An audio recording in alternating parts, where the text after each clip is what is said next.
Planet Finance Business School, High-Tech City, Hyderabad. BCom, BBA, PGDM, MBA. Call 900 welcome to Telugu popular TV. West ఏషియాలో జరుగుతున్న యుద్ధానికి సంబంధించి ఒక కీలకమైన టర్న్ ప్రస్తుతం తీసుకుంది. అయితే ట్రంప్ ఒక్క రాత్రిలో ఇరాన్ని సర్వనాశనం చేయగలము అని అంటూనే మరోవైపు అణుదాడి కూడా చేసే అవకాశం ఉంది అనే ఒక పరోక్ష హెచ్చరిక కూడా చేశారు. అయితే ఇప్పుడు టర్న్ తీసుకుంది ఏంటంటే, ఇరాన్ పెట్టిన 10 కీలకమైన డిమాండ్లకి సంబంధించి ట్రంప్ ఆమోదం తెలిపినట్టే మనకు తెలుస్తుంది. ట్రంప్ కూడా ఈ విషయాన్ని ఎండార్స్ చేశారు. ఇరాన్ కొన్ని కీలకమైన డిమాండ్లు పెట్టింది, మాట్లాడుతున్నామని. అయితే సీజ్ ఫైర్ అంటే యుద్ధానికి సంబంధించి 2 వారాలు విరామం కూడా ప్రకటించారు.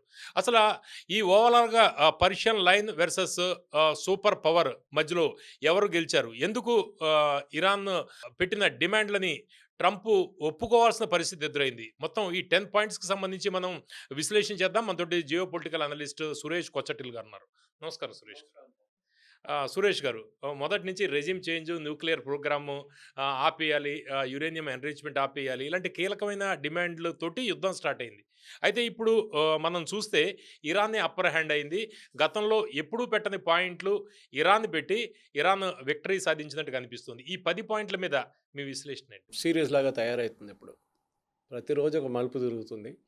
ఎక్కడో ఒక సస్పెన్స్ తీసుకొచ్చి ఆపేస్తారు, నెక్స్ట్ డే ఆ సస్పెన్స్ మళ్ళీ తిరుగుతుంది, స్క్రిప్ట్ ఎక్కడికో వెళ్ళిపోతుంది. యుద్ధం మొదలైనప్పుడు ఫస్ట్ డే 28వ రోజు ఫిబ్రవరి వీళ్ళు వాళ్ళ సుప్రీం లీడర్ 40 కమాండర్స్ని చంపడానికి ప్లాన్ చేశారు. అది అప్పటికన్నా 4 రోజుల ముందే ప్లానింగ్ ఉండే. 24 తారీఖు నుంచి ప్లానింగ్ నడుస్తుండే, కానీ వీళ్ళు ఒక చోట్ల దొరకలేదు వీళ్ళందరూ. ఆ రోజు మీట్ అవుతున్నారని కన్ఫర్మ్ అయిన తర్వాతనే ఇజ్రాయెల్ ప్లాన్ వేశారు, అమెరికాని ఇన్ఫామ్ చేశారు, మేము బాంబింగ్ చేయబోతున్నాం, మీరు కూడా వచ్చేసి తోడు అని చెప్పేసి. అమెరికా కూడా తోడెళ్ళారు. ఎందుకంటే ప్రెసిడెంట్ ట్రంప్కి క్రెడిట్ తీసుకోవడానికి చాలా ఇష్టం. ఇజ్రాయెల్ ప్రెసిడెంట్ ట్రంప్ లేకున్నా కానీ, అంటే అమెరికా లేకున్నా కానీ, వాళ్ళు ఈజీగా బాంబ్ చేసేస్తుండే ఏది ప్రాబ్లం లేకుండా. ఇన్ఫ్యాక్ట్ మీకు గుర్తుంటుంది, ఖమేనీ చనిపోయని చెప్పి ఫస్ట్ కన్ఫర్మ్ చేసింది బెంజమిన్ నెటన్యాహు. దాంతో ఒక గంటన్నర తర్వాత ట్రంప్ కన్ఫర్మ్ చేశారు. అప్పుడే మీకు తెలిసిపోతుంది ఎవరి ఇంటెలిజెన్స్ ఎంత పవర్ఫుల్ ఉందనేది.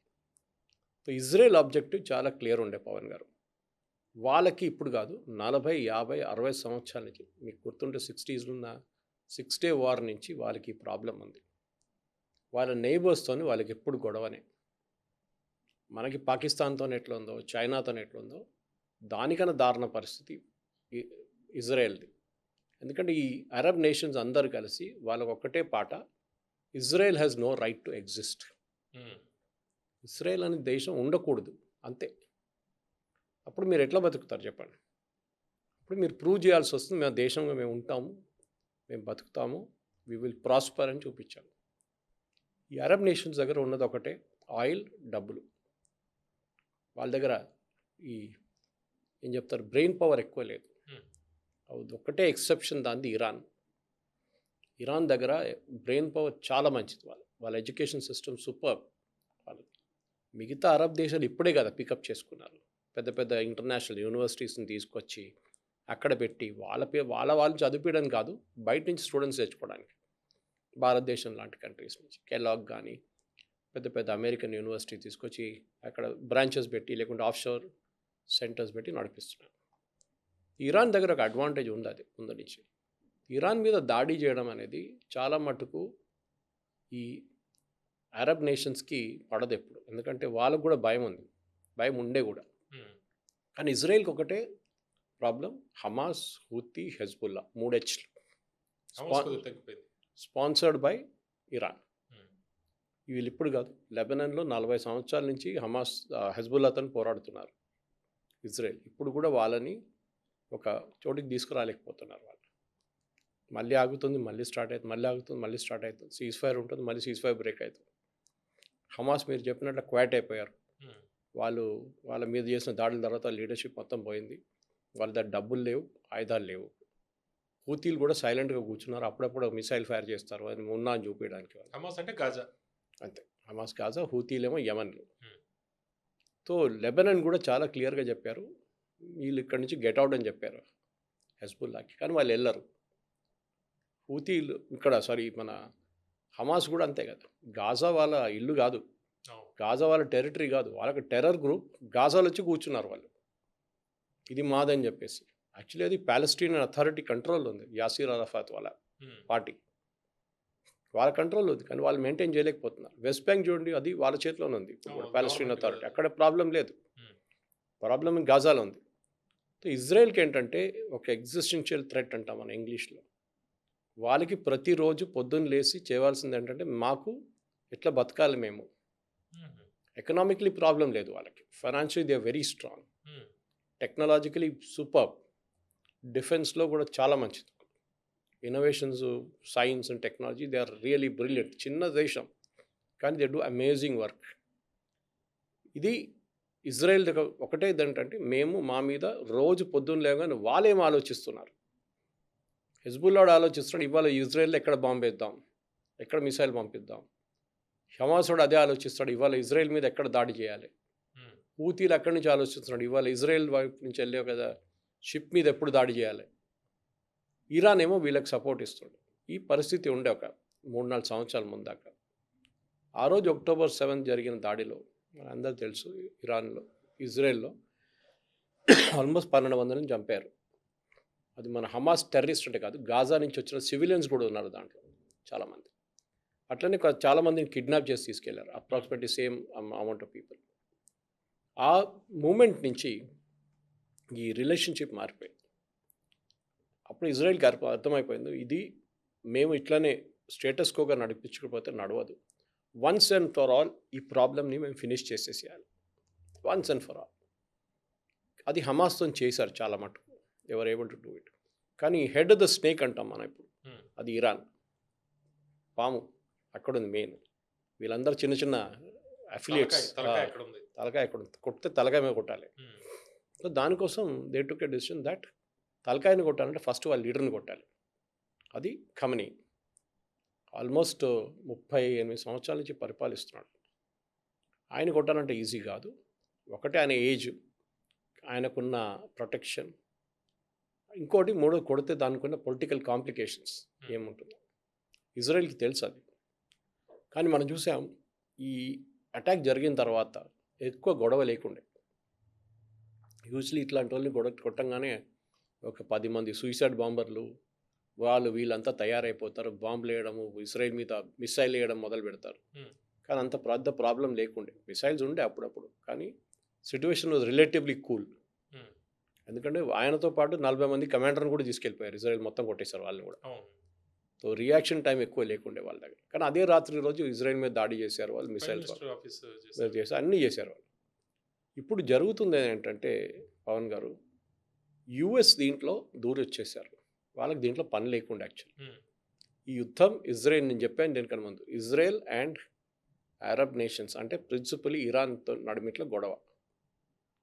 దీంట్లో యుఎస్కి రావడానికి ఏ కారణాలు లేవు, అంటే ఇజ్రాయెల్ గుంజుకొచ్చారు, అలా స్మార్ట్నెస్ అది.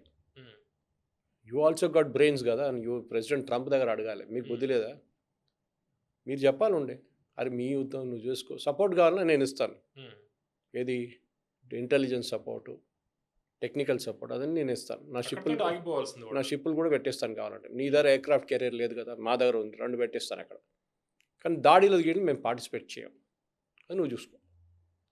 కాదు కదా, ట్రంప్కి అది కాదు, ట్రంప్కి పబ్లిసిటీ కావాలి, ఆయన ఒక షోమ్యాన్.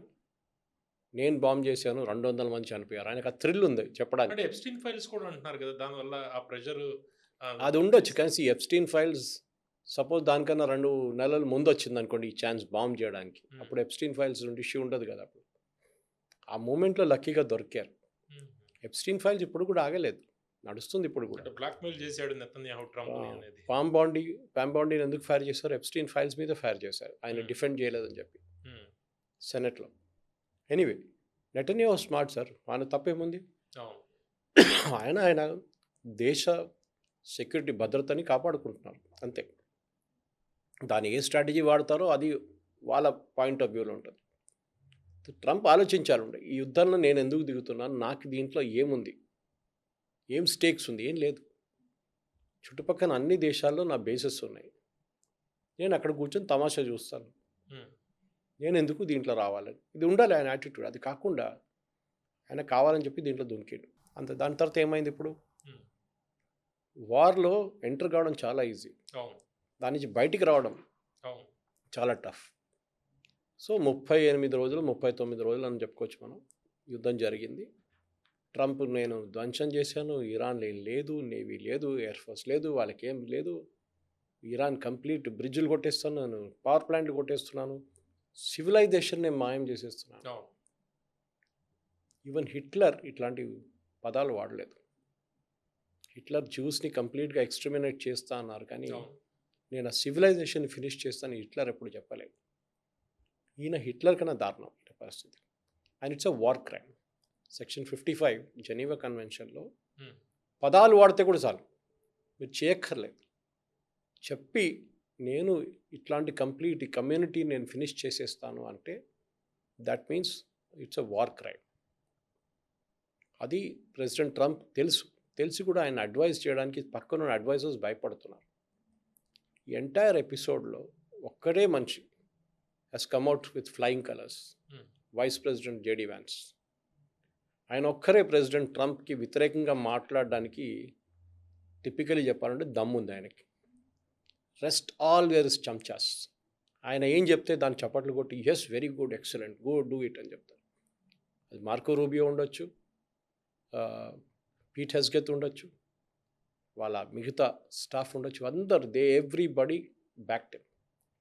ఇప్పుడు ఇట్లాంటి సిట్యుయేషన్ మెస్అప్ అయినప్పుడు ఎవ్వడు ఇప్పుడు కనిపించట్లేదు, ఎక్కువ మాట్లాడట్లేదు. సురేష్ గారు, ఇప్పుడు యుఎన్ సెక్యూరిటీ కౌన్సిల్ మీటింగ్‌లో చైనా, రష్యా అంటే ఈ హర్మూజ్ ఓపెన్ చేయాలి ఇరాన్ అనేది యుఎన్ సెక్యూరిటీ కౌన్సిల్‌లో వచ్చింది బహ్రెయిన్‌లో. అయితే ఈ విషయంలో వీటో అయింది. అంటే దీని తర్వాతే ఈ 10 పాయింట్లకు సంబంధించి వీళ్ళు ముందరకు వెళ్లారు. Cease fire 2 weeks cease fire. దానికి దీనికి ఏదైనా లింక్ ఉందా? దానికి దీనికి లింక్ లేదు. యాక్చువల్లీ ఈ రెజల్యూషన్ లాస్ట్ వీక్ పాస్ కావాలండే. ఈ రెజల్యూషన్ లాస్ట్ వీక్ పాస్ కావాలంటే కానీ ఈ వీక్ పాస్ అయింది రెజల్యూషన్ అనమాట. హ్మ్. సో రెజల్యూషన్ తీసుకొని ఈ రెజల్యూషన్ పాస్ చేయాలంటే హ్మ్. బహ్రెయిన్ దీని ప్రెసిడెంట్, హ్మ్. ఇప్పుడు UN security council president Bahrain. So వాళ్ళు ఈ రెజల్యూషన్ ఇంట్రడ్యూస్ చేశారు. దాంట్లో 11-1లో రెజల్యూషన్ హ్మ్. పాస్ చేశారు. అవును. కానీ రష్యా అండ్ చైనా దీన్ని వీటో చేశారు. హ్మ్. ఈ రెజల్యూషన్ పవర్ ఏంటంటే మనం అనుకుంటా యుఎన్కి ఏం పవర్ లేదులే, ఏం చేసుకుంటారో హ్మ్. వీళ్ళు ఓన్లీ మీటింగ్ క్లబ్ అనుకుంటాం మనం. హ్మ్. కాదు, ఇక్కడ జరిగింది ఏంటంటే ఈ రెజల్యూషన్లో హార్మూస్ ఓపెన్ చేయాలని చెప్పి రెజల్యూషన్ ఇది. చేయకపోతే ఫోర్స్ బై మిలిటరీ ఫోర్స్, ఏ దేశమైనా ఇంపాక్ట్ అనే దేశమైనా వాళ్ళ మిలిటరీ తీసుకొచ్చి స్ట్రేట్ ఆఫ్ హార్మూస్ని ఓపెన్ చేయొచ్చు under United Nations hmm. Mandate. Mandate ఇచ్చేసారు యుఎన్, చేసుకోండి అవును. మీరు అని. అదొక లీగల్ ఓహ్! శాంక్షన్ అది. ప్రెసిడెంట్ ట్రంప్ చెప్పినట్లు నేను తీసుకొచ్చి కొట్టేస్తాను, నేను వెళ్ళి కార్గిల్ అని క్యాప్చర్ చేస్తుంది కాదు. వీఆర్ గోయింగ్ టు యుఎన్, వాళ్ళ మ్యాండేట్ తీసుకున్నారు, వచ్చి కొడతారు. మీరు గుర్తుంటుంది ఆపరేషన్ డెజర్ట్ స్టామ్లో ప్రెసిడెంట్ బుష్ సద్దాం హుసేన్ వ్యతిరేకంగా వెపన్స్ ఆఫ్ మాస్ డిస్ట్రక్షన్కి వెళ్ళినప్పుడు హ్మ్. 2 సార్లు యుఎన్కి వెళ్ళారు. 2 సార్లు యుఎన్కి వెళ్ళి రెజల్యూషన్ పాస్ చేసి తీసుకొచ్చి యుఎన్ ఇరాక్ అటాక్ చేశారు. హ్మ్. ఆయనకు ఒక జస్టిఫికేషన్ ఉండేదానికి. ఇది అది లేదు ప్రెసిడెంట్ ట్రంప్. కానీ వీళ్ళు ట్రై చేశారు. ఎవరు? బహ్రెయిన్. పడు పడితే పడుతుంది కదా, ఒక లాటరీ చూద్దామని చెప్పి. హ్మ్. పడలేదు లాటరీ. అయితే ఇప్పుడు బహ్రెయిన్ చెప్తుంది ఈ తీర్మానం వీగిపోవడం ప్రపంచానికే ఒక తప్పుడు సంకేతం వెళ్ళింది అనేది బహ్రెయిన్ చెబుతుంది. సి ఇది పాస్ అయిందనుకోండి హ్మ్. పవన్ గారు, హ్మ్. హైపోథెటికల్ తీసుకుందాం. రష్యా, చైనా ఏం అనలేదు, పాస్ చేసుకోండి. ఏం చేస్తారు? రెజల్యూషన్ తీసుకెళ్ళి ఇరాన్ దగ్గర పడితే వాడు తీసుకొని చతకుండా పడేస్తాడు, హ్మ్. డస్ట్బిన్లో పడేస్తాడు. అంటే పూరా యుఎన్ పాన్ తీసుకున్న నిర్ణయం కాబట్టి కొద్దిగా దానికి ఎవ్వడు పట్టించుకోడు. ఆహా! ఇప్పుడు యుఎన్ ఎవరు పట్టించుకుంటారు చెప్పండి? Nobody cares for the UN today. అదే ప్రాబ్లం అయింది యుఎన్ది ఇప్పుడు. ఎందుకంటే టూత్లెస్ టైగర్ అంటాం మన ఇంగ్లీష్లో. హ్మ్. వాళ్ళకి పవర్ ఏం లేదు, ఓహో! మాట్లాడడమే ఉంటుంది వాళ్ళకి ఎక్కువ. డిబేటింగ్ సొసైటీగా మారిపోయింది యుఎన్. మీరు చెప్పండి లాస్ట్ ఒక యుఎన్ మిషన్, ఒక మిలిటరీ మిషన్ కూడా సక్సెస్ఫుల్గా ఎక్కడ పనిచేస్తుంది చెప్పండి? ఎక్కడ లేదు. ప్రతి చోట వీళ్ళు ఒక మిషన్ పంపిస్తారు, వాళ్ళకు ఉంటారు కొంతమంది సోల్జర్స్ ఉంటారు. హ్మ్. అప్పుడప్పుడు ఘర్షణ జరిగినప్పుడు నడుమిట్లో వచ్చి నిలబడతారు, మీరు వెళ్ళిపోండి అంటారు, వెళ్ళిపోతారు. UN is absolutely useless. దాంట్లో నేను ప్రెసిడెంట్ ట్రంప్తోనే అగ్రీ చేస్తాను. ఆయన కూడా చెప్పాడు ఇది అట్ ఈ అబ్సల్యూట్లీ యూస్లెస్ బాడీ, దానికి పనికిరాదు. నేను బోర్డ్ ఆఫ్ పీస్ పెట్టుకుంటున్నా అని చెప్పి గాజాలో బోర్డ్ ఆఫ్ పీస్ పెట్టారు, మీకు గుర్తుంటుంది. హ్మ్. Anyway coming back to this point, ఇది ప్రెసిడెంట్ ట్రంప్ ఇవాళ పొద్దున్న నేను కూడా అలారం పెట్టుకున్నాను 5 గంటలకి. ఇది ఇప్పుడు ఏదో పెద్ద జరగబోతుంది లైవ్ టెలికాస్ట్ చూద్దామని చెప్పి హ్మ్. పెట్టి నాకు 4:30 ఏదో మెయిల్కి వచ్చేసింది. నేను చూసాను, మెసేజ్ చెక్ చేస్తే హ్మ్. As expected president Trump cease fire అనుకోలేదు, నేను అనుకున్నా ఆయన ఎక్స్టెండ్ చేస్తారనుకున్నాను. సీజ్ ఫైర్ అనౌన్స్ చేశారు. అవును. ఏంట్రా అంటే పాకిస్తాన్ ఒక 10 పాయింట్ ప్రపోజల్ తీసుకొచ్చారు పోస్ట్‌మెన్ లాగా ఇరాన్ దగ్గర నుంచి. మేము మా వైపు నుంచి 15 పాయింట్లు వాళ్ళకిచ్చాము. హ్మ్. వాళ్ళది చింపి పడేశారు పక్కన. కానీ వాళ్ళు పంపించిన 10 పాయింట్లు మేము అంగీకరిస్తాము చాలా మటుకు. So we have announced cease fire, talks నడిపిస్తాం ఈ ఫ్రైడే నుంచని. ఇప్పుడు తమాషా చూడండి, ఇప్పుడు టాక్స్ మొదలయ్యేప్పుడు రేపు ఇరాన్‌కి ఇరాన్ పెట్టిన కండిషన్స్ మీ దగ్గర ఉంది. అది నేను చదువుతాను సురేష్ గారు. ఇందులో ట్రంప్ పంపించిన స్క్రిప్ట్ ఏదైతే ఉందో, అదే స్క్రిప్ట్‌ని పాకిస్తాన్ వాళ్ళు పోస్ట్ చేశారు అనేది కూడా కొంత జరుగుతుంది. అది మీరు చూసారు మీరది. ఆ! అది ఎడిట్ చేశారు అందులో. అది ఆ మెసేజ్ కూడా పెట్టేశారు. ఇది ఆ! మీరు క్యారీ చేయాల్సిన మెసేజ్ ఇదని చెప్పి షబాజ్ షరీఫ్ అని చెప్తే అది ఆ! ఆ సబ్జెక్ట్ లైన్ తీయకుండా అది అట్లనే పోస్ట్ చేసేసారు. అంటే తర్వాత పోస్ట్‌మ్యాన్ జాబ్ చేశారు వాళ్ళు. తర్వాత డిలీట్ చేశారు దాన్ని. ఆ! ఎడిట్ చేశారు, మళ్ళీ డిలీట్ చేసేసారు ఆ ట్వీట్. హ్మ్. కానీ చాలామంది దాని స్క్రీన్‌షాట్ తీసుకున్నారు. అవును. అది ఇప్పుడు సోషల్ మీడియాలో నడుస్తుందన్నమాట. సురేష్ గారు ఇప్పుడు 10 పాయింట్స్ ఇరాన్ ఏదైతే పెట్టిందో, అంటే ట్రంప్ కూడా ఆ విషయాన్ని ప్రస్తావించాడు. ఇరాన్ కొన్ని కండిషన్స్ పెట్టింది అనేది. ఆ కండిషన్స్ 10 కండిషన్స్ నేను ఒకసారి చదువుతాను. ఒక్కొక్క కండిషన్‌కి అసలు అవకాశం ఉందా? లేదా? అనేది. మొదటి కండిషన్ ఏంటంటే permanent cease fire. Time limit లేకుండా. రెండోది మొత్తం రీజియన్‌లో కాన్‌ఫ్లిక్ట్ ముగించాలి. Including Lebanon, Yemen and Iraq. మూడోది హర్ముజ్ స్ట్రైట్ రీఓపెన్ చేయాలి. కానీ ఇరాన్ కంట్రోల్ మాత్రమే ఉండాలి. ఫోర్త్ ఆల్ శాంక్షన్స్ లిఫ్ట్ చేయాలి. మరొకటి ఫ్రోజన్ ఇరానియన్ అసెట్స్ రిలీజ్ చేయాలి. వార్ డ్యామేజ్ కాంపెన్సేషన్ ఇవ్వాలి. న్యూక్లియర్ ఎన్రిచ్మెంట్ యాక్సెప్ట్ చేయాలి. యూఎస్ ఫోర్సెస్ మిడిల్ ఈస్ట్ నుంచి విత్‌డ్రా అవ్వాలి. ఇరాన్ అండ్ అల్లైస్ అటాక్స్ పూర్తిగా ఆపాలి. లాస్ట్ యూఎన్ రిజల్యూషన్ ద్వారా డీల్ లీగల్లీ బైండింగ్ కావాలి. ఇది 10 పాయింట్లు. మొదటి point permanent cease fire. Time limit లేకుండా. ఇది జరుగుతుందా? కేవలం ఈ 2 వారాల ఈ సీజ్ ఫైర్ అనేది కేవలం ఇదివరకు గతంలో ఏదైతే విరామం ప్రకటించాడో అలాగే ఉంటుందా? మొదటి పాయింట్‌కి జవాబు. ఫస్ట్ ఒక యుద్ధం ఉంటే హ్మ్. యుద్ధంలో సీజ్ ఫైర్ చేయొచ్చు. హ్మ్. రేపు యుద్ధం లేనప్పుడు సీజ్ ఫైర్ ఎక్కడ ఉంటుంది? అవును.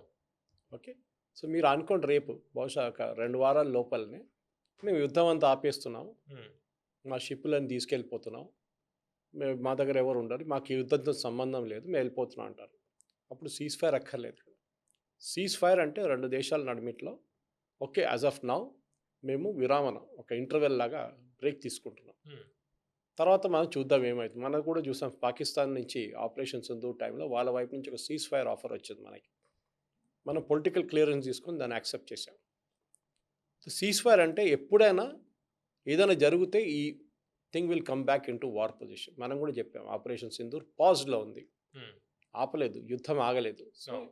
ఈ కేసులో రేపు యుఎస్ వెళ్ళిపోతే మళ్ళీ యుద్ధం ఎక్కడుంది? మళ్ళీ ప్రెసిడెంట్ ట్రంప్ ఆల్రెడీ దీనికన్నా ముందు చెప్పారు, మీకు గుర్తుంటుంది. ఆ యుద్ధం అయిపోయింది, మేము గెలిచేసాం, మీకు తెలియదా? అయిపోయింది, అన్నీ ఎవ్రీథింగ్ ఇస్ ఫినిష్డ్, మాకు ఇంకా ఏం లేదు అక్కడ కొట్టడానికి, బిల్డింగ్లు కూడా లేవు. ఈరోజు కూడా అదే అన్నాడు. ఆ, మళ్ళీ యుద్ధం అంటాడు మళ్ళీ. హ్మ్. ఓకే, వెపన్స్ నేను యుద్ధం మొత్తం అయిపోయింది మొత్తం అంటాడు. అందరినీ ఫినిష్ చేసేస్తాను, సివిలైజేషన్ వైప్ అవుట్ చేసేస్తా అంటాడు. హ్మ్. ఎనీవే, ఆయన మెంటల్ స్టేట్ మీద ఇంకొక సెక్షన్ 25 అని ఉంది యూఎస్ కాన్స్టిట్యూషన్లో, అది కూడా పెద్ద ఆ! డిబేట్ నడుస్తుంది ఒకటి. అవును. First point clarification, cease fire అనేది యుద్ధం ఉంటే ఉంటుంది, కానీ మీరు పర్మనెంట్ సీజ్ ఫైర్ అని ఉండదు. అంటే పర్మనెంట్ వార్ ఉందన్నమాట పర్మనెంట్ సీజ్ ఫైర్ అంటే. ఓహో! అంతే కదా! పర్మనెంట్ వార్ లేదు కదా, మీరు హ్మ్. ఎక్కడో ఒక చోట్ల యుద్ధం ఆపేస్తారు మీరు. ఆ రోజు నుంచి సీజ్ ఫైర్ ప్రసక్తే లేదు. హ్మ్. ఇది ఫస్ట్ పాయింట్ క్లారిఫికేషన్. సెకండ్‌ది ఈ మొత్తం రీజియన్‌లో కాన్‌ఫ్లిక్ట్స్ ముగించాలి. కాన్‌ఫ్లిక్ట్స్ అందులో లెబనాన్, యెమెన్, ఇరాక్. ఈ లెబనాన్ విషయంలో ఆల్రెడీ ఇజ్రాయెల్ మాట్లాడుతుంది. లెబనాన్‌ని ఇందులో అవాయిడ్ చేస్తాము. లెబనాన్ మీద ఉంటుంది యాక్షన్ అనేది. లెబనాన్ ఫస్ట్ ఆఫ్ ఆల్ ఈ రీజియన్లో రాదు. హ్మ్. లెబనాన్ ఎక్కడో పడుంది. హ్మ్. వీళ్ళ జీసీసీ గురించి మాట్లాడమని చెప్పండి. హ్మ్. ఇరాక్ అర్థం చేసుకోవచ్చు. ఓకే, నెక్స్ట్ ఏం చెప్పారు? లెబనాన్ యెమెన్, చెప్పి యెమెన్. యెమెన్. యెమెన్లో మనకు తెలిసింది అక్కడ గవర్నమెంట్ ఉందా అంటే ఉంది, కానీ ఆ గవర్నమెంట్కి పవర్ లేదు. ఆ గవర్నమెంట్ బ్యాక్ చేస్తున్న అంటే 3 ముక్కలుగా చేశారు దేశాన్ని. హ్మ్. ఒక ముక్క కంట్రోల్ చేస్తుంది గవర్నమెంట్, వాళ్ళని బ్యాక్ చేస్తున్నది సౌదీ అరేబియా. ఇంకొక ముక్క, అది ఒక సదర్న్ అలయన్స్ అని ఒకటి ఉంది, అది ఇంకొక రెబెల్ గ్రూప్, వాళ్ళని బ్యాక్ చేస్తుంది యూఏఈ. ఆయుధాలు కానీ డబ్బులు వాళ్ళకి ఇస్తుంది, యూఏఈ ఇస్తున్నారు. హ్మ్. మూడో గ్రూప్ మన హూతీలు. హ్మ్. వీళ్ళని బ్యాక్ చేస్తున్న వాళ్ళు ఇరాన్. డబ్బులు, ఆయుధాలు ఇరాన్ నుంచి వస్తుంది. సో 3 సెపరేట్ గ్రూప్స్ ఉన్నారు. సో మీరు ఏం సొల్యూషన్ తీసుకొస్తారు అక్కడ? హూతీలకు ఇచ్చేయమంటారా మొత్తం దేశమంతా? అరేబియా అంగీకరించరు. హ్మ్. లేదు, హూతీలని అక్కడి నుంచి తరిమి కొట్టేసేయండి, లేకుంటే ఒక ముక్క చేసి హూతీలకు ఇచ్చేసేయండి యెమెన్ అది కూడా ఎవరు అగ్రీ చేయరు. ఇటువైపు యూఏఈ కూడా అగ్రీ చేయరు. సో యెమెన్ అట్లనే ఉండిపోతుంది. యెమెన్‌లో సొల్యూషన్ లేదు. ఇజ్రాయెల్ ఏమంటారంటే యెమెన్‌లో కూర్చున్న హూతీలని కొట్టాలి. అది వాళ్ళ స్ట్రాటజీ. అది యూఎస్ కూడా దీనికన్నా ముందు చెప్పారు. షిప్‌ల మీద అటాక్ చేసినప్పుడు వీళ్ళని ఫినిష్ చేసేద్దాం ఒకటేసారి అని చెప్పి. హ్మ్. చేయొచ్చు. అందరు కలిసి డిసైడ్ చేస్తే హూతీలని కొట్టడానికి వారం కూడా పట్టదు మీకు. But you should ensure Iran support రాకూడదు వాళ్ళకి. హ్మ్. ఇక్కడ దాడి నడుస్తున్నప్పుడు ఇరాన్ అక్కడి నుంచి మిసైల్ ఫైర్ చేస్తే మొత్తం సిట్యుయేషన్ అవుట్ ఆఫ్ హ్యాండ్ వెళ్ళిపోతుంది. అదొకటి. లెబనాన్ మీరే చెప్పారు. ఇజ్రాయెల్ అంటారు లెబనాన్ మాది, మాకు ఇచ్చేసేయండి మేము చూసుకుంటాం. హ్మ్. మీరు దీంట్లో తల పెట్టకండి, మీరు తీసుకొచ్చి దీంట్లో ఇది కండిషన్స్ పెట్టకండి, మీ యుద్ధం మీరు చూసుకోండి. హ్మ్. Lebanon we will handle it. ఇక్కడ ఇజ్రాయెల్ తోటి తలనొప్పి అయ్యేటట్టుంది కదా! ఈ 10 పాయింట్స్‌లో. డెఫినెట్గా సార్. హ్మ్. ఇది వాళ్ళ యుద్ధం, ఇది వాళ్ళ యుద్ధం, వాళ్ళు మొదలుపెట్టారు. సీజ్ ఫైర్ వెళ్ళి ఈయన చేసుకున్నారు. ఎందుకంటే ఇజ్రాయెల్ మీద పట్టు ఎవరికైనా ఉందంటే అది అమెరికాకే ఉంది. హ్మ్. ఎందుకంటే చాలా మటుకు వాళ్ళ ఎయిర్క్రాఫ్ట్ F-35 కానీ మిగతా ఎయిర్క్రాఫ్ట్ కానీ అన్నీ యూఎస్ సప్లై చేస్తారు. హ్మ్. యూఎస్ సపోర్ట్ లేకుంటే ఇజ్రాయలీ డిఫెన్స్ చాలా వీక్ అయిపోతారు. వాళ్ళకి కావాల్సిన ఆయుధాలు చాలా మటుకు యూఎస్ ఇస్తారు వాళ్ళకి. కానీ వాళ్ళ వైపు నుంచి కూడా చాలా మటుకు టెక్నాలజీ యూజ్ చేసి వాళ్ళు తయారు చేసుకున్నారు. ఐరన్ డోమ్ కానీ, డేవిడ్ స్లింగ్ కానీ, పేట్రియట్ కానీ ఇట్లాంటివి.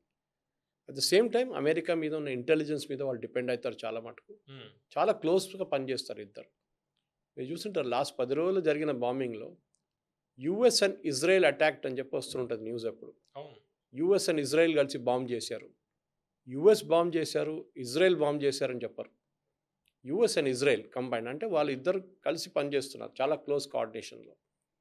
సో డెఫినెట్గా ఈ ఈ పరిస్థితుల్లో Israel will not agree to this. అది ఇప్పుడు కాదు, మనకు ఒక 3-4 రోజుల తర్వాత తెలిసిపోతుంది. హ్మ్. ప్రెసిడెంట్ ట్రంప్ ఈ టాక్స్ మొదలైనప్పుడు ఇజ్రాయెల్ ఒక వీటో పెట్టేస్తారు. హ్మ్. ఇజ్రాయెల్ లేరు కదా టేబుల్లో అక్కడ. ఇజ్రాయెల్ అంటారు సారీ మీరు లెబనాన్ గురించి మాట్లాడకూడదు, leave it to us, we will handle it. హూతీల గురించి మాట్లాడకూడదు, we'll leave it to us. So బహుశా ఆ కండిషన్స్ డ్రాప్ అయిపోతుంది. హ్మ్. అన్ని కండిషన్స్ అంగీకరించాలి. ఎందుకంటే నెగోషియేషన్స్ జరుగుతున్నాయి అది కాబట్టి. 10 కండిషన్లో 3 అంగీకరిస్తారు, మిగతా 7 పక్కన పెడతారు, తర్వాత చూసుకుందాం అంటారు. ఓకే. ఓకే, ఇది నెగోషియేషన్ టిపికల్. ఇట్లా నెగోషియేట్ చేస్తారు. అన్ని అగ్రీ చేస్తే మళ్ళీ నెగోషియేషన్ వర్డే అక్కర్లేదు, మళ్ళీ అవును. సరెండర్ అని పెట్టొచ్చు. ఓకే. నెక్స్ట్ ఈ అర్మోజ్ స్ట్రైట్ రీఓపెన్ దాని మీద ఇరాన్ కంట్రోల్ ఉండాలి. ఎందుకంటే ఇప్పటికే అర్మోజ్ స్ట్రైట్ ఇష్యూ తోటే మొత్తం అన్ని దేశాలకి ఇంక్లూడింగ్ మనకు కూడా మనం ఇబ్బంది పడ్డాము. ఎల్‌పీజీ ఇష్యూలు, క్రూడ్ ఆయిల్ ఆ విషయంలో కూడా. అయితే ఇరాన్ ఇప్పటికే కొన్ని దేశాల దగ్గర నుంచి అంటే యూఎస్, యూరప్ వీళ్ళది మినహాయించి ఇజ్రాయెల్ మినహాయించి మిగిలిన దేశాలకు వాళ్ళు నౌకలకు సంబంధించి అనుమతి ఇస్తున్నారు. వాళ్ళ దగ్గర 18 కోట్ల రూపాయల దాకా వసూలు చేస్తున్నారు. టోల్ టాక్స్ కూడా వసూలు చేస్తున్నారనేది. ఇప్పుడు ఈ ఇరాన్ కంట్రోల్ హర్మోజు స్ట్రైట్‌లో ఉండడము, దాన్ని రీఓపెన్ చేయడము. దీని మీద ఎట్లా ఉండబోతోంది? మీరు ఇవాళ వాళ్ళ స్టేట్మెంట్ కూడా చూశారు దీని గురించి. హ్మ్. మాకు హార్మోస్ కంట్రోల్ ఓపెన్ పెట్టడం మాకు ప్రాబ్లం లేదు, కానీ దాని కంట్రోల్ మా ఇరానియన్ రెవల్యూషనరీ గార్డ్స్ దగ్గర ఉంటుంది. ఐఆర్‌జీసీది. ఎందుకు? ఎందుకంటే వీళ్ళంటారు అది మా టెరిటోరియల్ వాటర్స్. దీనికన్నా హ్మ్. ముందు కూడా మనం మాట్లాడాం. అవును.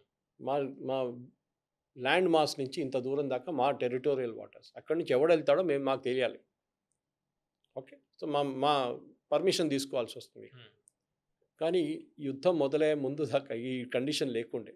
హ్మ్. యుఎస్ యుద్ధం తర్వాత ఒక కొత్త కండిషన్ తీసుకొచ్చి ఇరాన్‌కి గిఫ్ట్ చేశారు. ఇరాన్ ఏమంటున్నారంటే మా అసెట్స్ అంతా మీరు ధ్వంసం చేశారు. హ్మ్. దాంట్లో ఒక పాయింట్ ఉంది, కాంపెన్సేట్ చేయాలని చెప్పి. అవును. యూఎస్ అంటారు మేము కాంపెన్సేట్ చేయము. హ్మ్. మేమెందుకు చేయాలండి? మేమే బాంబ్ చేసి మీకు మళ్ళీ డబ్బులు ఇవ్వడం ఏంటి? పిచ్చోడం ఏమంటారు. ఇరాన్ ఏమంటున్నారు మాకు అది అన్నీ కట్టాలి కదా, మా పవర్ ప్లాంట్స్ కానీ మా ఆహ్, ఏం చెప్తారు బిల్డింగ్ కాంప్లెక్సెస్ కానీ అవును. అన్నీ ఇన్‌ఫ్రాస్ట్రక్చర్ మీరు మొత్తం ఇన్‌ఫ్రాస్ట్రక్చర్ ధ్వంసం చేశారు. కరెంట్ మీద కూడా బ్రిడ్జ్‌లు దాడి కొట్టారు చేశారు. మీరు. హ్మ్. అదంతా మేము కట్టాలి కదా, డబ్బులు ఎక్కడ? మా దగ్గర డబ్బులు లేవు.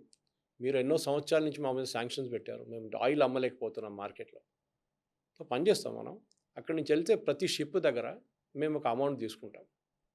ఆ అమౌంట్ మా రీకన్‌స్ట్రక్షన్ ఫండ్ అని ఒక పేరు కూడా పెట్టుకుంటాం కావాలి. సురేష్ గారు ఇప్పుడు లేటెస్ట్‌గా వస్తుంది. కొన్ని ఇంగ్లీష్ ఛానల్స్‌లో కూడా వస్తుంది. వాళ్ళొక వెబ్‌సైట్ ఇరాన్ వాళ్ళు ఒక వెబ్‌సైట్ పెడుతున్నారు. హర్మూజ్ ద్వారా వెళ్ళే నౌకలు అందులో నమోదు చేసుకోవాలి. పేమెంట్ చేయాలి. చేస్తే వాళ్ళని వీళ్ళే దాటిస్తారు మిలిటరీ. ఇరాన్ మిలిటరీ దాటిస్తుంది అనేది. అంత వాళ్ళ సీన్ ఇప్పుడు లేదు వాళ్ళకి. ఆ! ఇరాన్‌కి మిలిటరీ అనేది లేదు కదా! ఆ! ఇక వాళ్ళు మొత్తం కొట్టిపడేశారు. కానీ ఏం చేస్తున్నారంటే వాళ్ళు అంటున్నారు, టోల్ అని పేరు పెట్టకండి. రీకన్‌స్ట్రక్షన్ ఫండ్ అని పెట్టండి. ఓకే. మేము ఓ పని చేస్తాం. మీరు ఇన్స్యూరెన్స్ ఎంత కడుతున్నారు ప్రతి షిప్‌కి? 10-15% total value of the cargo oh! And ship. షిప్‌ది వాల్యూ ఉంటది. కార్గోది వాల్యూ ఉంటది. హ్మ్. అది మీరు ఇన్స్యూరెన్స్‌గా కడుతున్నారు. హ్మ్. ఎందుకు? రేపు ఆ షిప్ మీద దాడి జరిగి షిప్ మొత్తం ధ్వంసమైతే ఇన్స్యూరెన్స్ కంపెనీ ఆ డబ్బులు మీకిస్తారు. హ్మ్. షిప్ ఓనర్‌కి షిప్ డబ్బులిస్తారు. ఈ కార్గో ఉన్న కార్గో వాళ్ళకి డబ్బులు కార్గో ఇచ్చేస్తారు. అది ఆయిల్ ఉండొచ్చు, కంటైనర్ కార్గో ఉండొచ్చు, ఏమైనా ఉండొచ్చు. మీరు ఒక పని చేయండి. 10-15% అంటే చాలా పెద్ద అమౌంట్. దాని నుంచి మాకు ఒక్క శాతం మాకు ఇచ్చేసేయండి. మాకు ఔట్‌సోర్సింగ్ ఇచ్చేయండి మేము చూసుకుంటాం. మేము చూసుకుంటాం. ఈ 15% ఏం కడుతున్నారు మీరు? హ్మ్. మీరు నార్మల్ ఇన్స్యూరెన్స్ తీసుకుంటారు. 2-3% అవుతుంది అంతే. అవును. ఈ రిస్క్ ఇన్స్యూరెన్స్ అక్కర్లేదు మీకు. మాకు ఒక శాతం ఇచ్చేసేయండి. We will take care of it. So ship వాళ్ళు కూడా ఏమంటారు? ఇది మంచిదే కదా! అవును. అది 15 కడుతున్నాం. మళ్ళీ టెన్షను ఈడెప్పుడు కొడతాడో అని. వీళ్ళకి ఒక 1% ఇచ్చేస్తే హ్యాపీగా వెళ్ళిపోవచ్చు మేము. ఇది వాళ్ళ లాజిక్ అన్నమాట. కానీ అది యూఎస్ అంగీకరిస్తారో లేదో మనం చూడాల్సిందే. నెక్స్ట్ ఆల్ శాంక్షన్స్ లిఫ్ట్ చేయాలి. అంటే ఇరాన్ మీద ఇప్పటికే చాలా శాంక్షన్స్ ఉన్నాయి. మనం కూడా ఇరాన్ నుంచి గతంలో క్రూడ్ ఆయిల్ ఇంపోర్ట్ చేసుకునేవాళ్ళం. ఈ శాంక్షన్స్ వల్ల మనం కూడా క్రూడ్ ఆయిల్ చేసుకోవట్లేదు. చాలా దేశాలు అంటే అమెరికాకి అనుకూలంగా ఏ దేశాలు ఉన్నాయో ఏ దేశం కూడా ఇరాన్ నుంచి చేసుకోవట్లే. ఎక్సెప్ట్ చైనా కావచ్చు కొన్ని దేశాలు మాత్రమే. ఈ ఆల్ శాంక్షన్స్ లిఫ్ట్ చేయడం వల్ల ఇది గేమ్ చేంజర్ లాగా అవుతుందా? ఏంటి ఏం జరగబోతుంది? 2 లెవెల్ శాంక్షన్స్ ఉంటుంది పవన్ హ్మ్. గారు. ఒకటి ప్రైమరీ శాంక్షన్స్ ఉంటుంది. ఒకటి సెకండరీ శాంక్షన్స్ ఏంటి ఉంటుంది. తేడా ఏంటి రెండిట్లో? ప్రైమరీ అంటే ఇట్స్ ఓవర్ ఆర్చింగ్ శాంక్షన్. హ్మ్. ఇరాన్‌తోని ఏ సంబంధం ఉండకూడదు. హ్మ్. అంతే. సంబంధం ఉండకూడదు. ఎట్లాంటి సంబంధం? అది సెకండరీ. హ్మ్. ఫైనాన్స్, ఆయిల్, ఇన్‌ఫ్రాస్ట్రక్చర్, న్యూక్లియర్ ఏదైనా ఉండొచ్చు. హ్మ్. So, trade. శాంక్షన్ పెట్టినప్పుడు ఫస్ట్ శాంక్షన్ యూజువల్లీ యూఎన్ వైపు నుంచి తీసుకొస్తారు. వీరు ఒక రోగ్ రెజిమ్ లాగా తయారయ్యారు. న్యూక్లియర్ ఏదో తయారు న్యూక్లియర్ చేస్తారు. రెజిమ్ లాగా తయారవుతున్నారు. So, we want to put sanctions చెప్పి యూఎన్ దగ్గరెళ్లి శాంక్షన్ ఏపించుకుంటారు. హ్మ్. తర్వాత ఏం చేస్తారు? దాని కింద ప్రొటెక్షన్ తీసుకొని వీళ్ళ శాంక్షన్స్ పెడతారు. ఓహో! మీరు అక్కడి నుంచి కొంటే మీ మీద శాంక్షన్. మనం చెప్పారు కదా! మనకు అవును. ధమ్కి ఇచ్చారు. మీరు ఆయిల్ కొంటే అంత సంగతి మీ మీద శాంక్షన్ పెట్టేస్తాం. అవును. ఇండియన్ ఫర్మ్స్, ఇరానియన్ ఫర్మ్స్‌కి ఏమైనా మిషనరీ అమ్మితే వాళ్ళ మీద శాంక్షన్‌లు. మీరు ఇరాన్ దగ్గర నుంచి ఏమైనా కొనుక్కుంటే మీ మీద శాంక్షన్స్. హ్మ్. అన్ని వైపుల నుంచి శాంక్షన్. సో, ఇరాన్ ఏమంటారు ప్రైమరీ శాంక్షన్ తీసేసేయండి. సెకండరీ శాంక్షన్ కూడా తీసేసేయండి. అప్పుడు మేము ఎవరితోనే ఏమైనా చేసుకుంటాం డీల్స్. మా ఎకానమీ మొత్తం ధ్వంసమైంది. మీరొచ్చే ముందే అయిందది. ఇన్‌ఫ్లేషన్ చాలా హై ఉంది. మా దగ్గర తాగడానికి నీళ్ళు కూడా చాలా తక్కువ. మా ప్రాజెక్ట్స్ అన్నీ మెయింటైన్ చేయలేకపోతున్నాం. డీసాలినేషన్ ప్లాంట్స్ గానీ, మిగతాదాన్ని. హ్మ్. ఎందుకంటే మీరు కొత్త మిషనరీ తీసుకోవడానికి అలౌ చేయట్లేదు. కొత్త కంపెనీలొచ్చి మా దగ్గర పెట్టుబడి పెట్టలేకపోతున్నారు. ఇది ఇంప్లిమెంట్ చేయడానికి. సో, మేమేం చేయాలి? సో, మీరు శాంక్షన్స్ మొత్తం లిఫ్ట్ చేయండి. అప్పుడు ఒకటి మా వైపు నుంచి మా శాంక్షన్స్ అంటే ఆయిల్ శాంక్షన్స్ కూడా ఉంది దీంట్లో. హ్మ్. మేము ఆయిల్ అమ్మకూడదు. అది తీసేసేయండి. ఇప్పుడు మనకి దీనివల్ల కొంత లాభం అవుతుందా? ఎందుకంటే ఇరాన్ శాంక్షన్స్ యూఎస్ ఎత్తేస్తే మనం కూడా వాళ్ళ దగ్గర నుంచి ఇరాన్ మనకి ఆయిల్ ఎందుకు తక్కువ రేట్లు అమ్మారు పవన్ గారు? రష్యా లాగా. హ్మ్. వాళ్ళు ఎవరు వాళ్ళ దగ్గర నుంచి కొనట్లేదు. హ్మ్. యూరోప్ కొనరు. ఎందుకంటే నేటో. అవును. అమెరికా కొనరు. చైనా కొంటారు. హ్మ్. మనం కొంటాం. లోకంలో టాప్ 3 ఆయిల్ కన్జ్యూమింగ్ కంట్రీస్‌లో యూఎస్ ఉంది. మనమున్నాం. చైనా ఉన్నాం. జనాభా ఎక్కువ కదా! జనాభా actually it's other way around. హ్మ్. యూఎస్‌కి జనాభా 5% లోకంలో మొత్తం పాపులేషన్‌ది 5% యూఎస్ జనాభా. హ్మ్. కానీ వాళ్ళు 40% ఆయిల్ కన్జ్యూమ్ చేస్తారు. హుహు. ఇప్పుడు వాళ్ళు షేల్ ఆయిల్ డిగ్ చేసి వాళ్ళ వైపు నుంచి వాళ్ళే ప్రొడ్యూస్ చేసుకుంటున్నారు ఆయిల్. దానికన్నా ముందు కూడా ఉండేవాళ్ళు గల్ఫ్ నుంచి కొనుక్కుంటుండే. హ్మ్. సో 5% పాపులేషన్ 40% ఎనర్జీ కన్జ్యూమ్ చేస్తారు. Huge consumption. చైనా కూడా అంతే. మనం కూడా తక్కువ కాదు. కానీ మనం చాలా మటుకు we're trying to convert to electric. అది ప్రెసిడెంట్ ట్రంప్ అలౌ చేయట్లేదు వాళ్ళ దేశంలో. హ్మ్. ఆయన ఏమంటున్నారు కాదు బొగ్గు, ఆయిల్ హ్మ్. దాన్ని వాడుకోండి. విండ్ వద్దు, సోలార్ వద్దు, ఏమొద్దు. నేను అలౌ చేయను. హుహు. ఎందుకంటే he works for the lobby, oil lobby. ఆయన ఆయిల్ కంపెనీస్ వాళ్ళకి ఆయనకి డబ్బులు ఇస్తారు. ఎలక్షన్ క్యాంపెయిన్‌కి మిగతా దానికి టెస్లా అన్నిటికి. టెస్లా ఉంది కదా! ఉంది. టెస్లా అంటే కార్‌గా కార్ అనేది మీరు ఓవరాల్‌గా మీరు overall energy. Economy should change. Okay. మన దగ్గర ఎనర్జీ. సోలార్ ఉంది. మనం వాడుకుంటున్నాం గదా! హ్మ్. Cochin airport runs on solar totally. హ్మ్. ఇక్కడ గుజరాత్ వైపు చాలా పెద్ద అదానీ వాళ్ళది ఉంది. హ్మ్. నేను మొన్న కొన్ని సంవత్సరాల ముందు రామగుండం వెళ్ళేటప్పుడు అక్కడ చూసాను ఎన్‌టీపీసీ వాళ్ళది. అవును. వాళ్ళ దగ్గర ఉంది ఒకటి. పెద్ద ఇట్లాంటి చాలా మటుకు సోలార్ సెటప్ విండ్ హ్మ్. సెటప్ చేసుకున్నాం మనం. ఓకే. రిన్యూవబుల్ ఎనర్జీ చాలా ఇంపార్టెంట్. కానీ ప్రెసిడెంట్ ట్రంప్ పట్టించుకోవట్లేదు. ఆయనకేంటంటే ఆయిల్ లాబీ కోసం పనిచేస్తాడు ఆయన. హ్మ్. పెట్రోల్ దానికి డాలర్. ఆ! పెట్రోల్ డాలర్ కన్నా పెట్రోల్ డాలర్ మీరు బయట నుంచి కొంటున్నప్పుడు. మీ హ్మ్. వైపు ఉన్నప్పుడు మీరు ఆయిల్ గదా! హ్మ్. ఈ గల్ఫ్ ఆయనకి దగ్గర నుంచి అంతా ఫండింగ్ పెట్రోల్ ఇస్తారు. డాలర్. హ్మ్. ఫండింగ్ ఇస్తారు వీళ్ళు. ఎలక్షన్‌కి నేను చెప్పాను చూడండి. అన్ని ఫండింగ్ వాళ్ళ దగ్గర నుంచి వస్తుంది. హ్మ్. ఇప్పుడు వైట్ హౌస్ రెనోవేట్ చేస్తున్నారు. బాల్ రూమ్ కడుతున్నారు చాలా అవును. పెద్దది. దానికి గవర్నమెంట్ దగ్గర నుంచి డబ్బులు తీసుకోవాలంటే మీరు కాంగ్రెస్ అప్రూవ్ చేయాలి. వాళ్ళ హ్మ్. పార్లమెంట్. బయట నుంచి వాళ్ళు తీసుకుంటాడు అప్రూవ్ గదా! చేయరు. హ్మ్. ఈడు పిచ్చోడు, పని లేనోడు, ఇట్లాంటి పనులన్నీ చేస్తుంటాడు. ఆ బిల్డింగ్ బాగానే ఉండే ఎందుకు కూలగొడుతున్నాడు అని అది. సో, హ్మ్. ఏం చేశాడు ప్రైవేట్ ఇండివిడ్యువల్స్ దగ్గర నుంచి డొనేషన్ వీళ్ళే. హ్మ్. ఈ కంపెనీలు, ఫార్మా కంపెనీలు, ఆయిల్ కంపెనీలు ఇట్లాంటి కంపెనీస్ దగ్గర డబ్బులు తీసుకుంటాడు. అది వాళ్ళకి శాంక్షన్స్‌కి వాళ్ళకి సంబంధం ఉంది కాబట్టి తెలిసిపోయింది దానికి. అవును. So, you cannot technically oil అనేది వాళ్ళకి యూఎస్‌కి హ్మ్. అక్కర్లేదు. కానీ అట్ ద సేమ్ టైమ్ వాళ్ళకి ఆఫ్రికా నుంచి ఇంపోర్ట్ చేస్తారు. వారు ఈవెన్ చెప్తారు చైనా నుంచి వాళ్ళు ఒక్కొక్కసారి అక్కడ కూడా తెప్పించుకుంటారు. కావాలని చెప్పి షిప్స్ డైవర్ట్ చేసుకుంటారు. హ్మ్. చాలా మటుకు ఆఫ్రికా నుంచి, కెనడా నుంచి ఆయిల్ తెప్పించుకుంటారు యూఎస్. వాళ్ళ refinery even though they produce 100%. Venezuela ఇప్పుడు తెచ్చుకోవచ్చు కదా! పక్కనే కదా ఇప్పుడు వాళ్ళకి. వెనెజుయలన్ ఆయిల్ ప్రాసెస్ చేయడం అంటే ఈజీ కాదు. ఓకే. వాళ్ళకి. ఆ! It's a very heavy oil. Okay. అది అది ప్రాసెస్ చేయడానికి లోకంలో రెండో, 3 కంట్రీస్‌కే కేపబిలిటీ. దాంట్లో ఒకటి మనం. హ్మ్. అది కూడా మన దగ్గర రిలయన్స్ వాళ్ళ జామ్‌నగర్ రిఫైనరీలో ఉంది అది. హ్మ్. ఎందుకంటే మీరు ఆయిల్ ఒక జనరల్ టర్మినాలజీలో చెప్పాలంటే మీరు రష్యన్ క్రూడ్ తీసుకుంటే ఒక థమ్స్ అప్ లాగా ఉంటుంది. హ్మ్. థమ్స్ అప్ ఇంకా ఒక ఇంకొంచెం థిక్‌నెస్‌లో ఉంటుంది వెర్షన్. డెన్సిటీ ఎక్కువ. ఆ! అదే బ్రెంట్ క్రూడ్ ఇంకో లైట్ లైన్‌లో ఉంటుంది. లైట్ ఆయిల్ ఉంటుంది. హ్మ్. స్వీట్ ఆయిల్ మన సౌదీ అరేబియా వైపున మర్బాన్ ఆయిల్ అది సెపరేట్ ఉంటుంది. అన్నీ లైట్ టు మీడియం ఉంటుంది. అట్ ద సేమ్ టైమ్ ఈ వెనెజుయలన్ ఆయిల్ చాలా థిక్ ఆయిల్. ఓకే. ఓకే. మన ప్రాసెస్ చేయడం ఖర్చు ఎక్కువ. మన డాంబర్ ఉంటుందా? టార్ హ్మ్. దానికన్నా కొంచెం థిక్‌నెస్ తక్కువ ఉంటుంది అంతే. అంత అంత సాలిడ్ ఉంటుంది అది. హ్మ్. దాన్ని ప్రాసెస్ చేయడం చాలా కష్టం. సో, లోకంలో అమెరికా దగ్గర కొన్ని రిఫైనరీస్ ఉంది. వాళ్ళు ప్రాసెస్ చేస్తారు. మన వైపు మనం చేస్తున్నాం గూడా. దానికోసం మనం వెనెజుయలా నుంచి ఆయిల్ తెప్పించుకుంటున్నాం అవును. ఇప్పుడు. కానీ అన్ని దేశాలు చేయలేరు అది. రష్యా దగ్గర గూడా ఆ కేపబిలిటీ ఉంది. చైనా గూడా చేసుకున్నారు. చైనాలో కొన్ని ప్రైవేట్ రిఫైనరీస్ చేస్తారది. గవర్నమెంట్ రిఫైనరీస్ చేయరు. హ్మ్. ఈ పరిస్థితిలో ఉన్నాం మనం. ఆయిల్ అనేది was a big game. President Trump game plan ఏముండే అంటే, ఈ ఇరానియన్ ఆయిల్ గూడా వెనెజుయలన్ ఆయిల్ లాగా పట్టుకొని, we will sell the oil and make money అన్నారు. మీకు గుర్తుంటుంది ఒక 2 హ్మ్. వారాల అవును. ముందు. అవును. అది పోయింది. ఆ ఆప్షన్ గూడా ఔట్ అన్నమాట.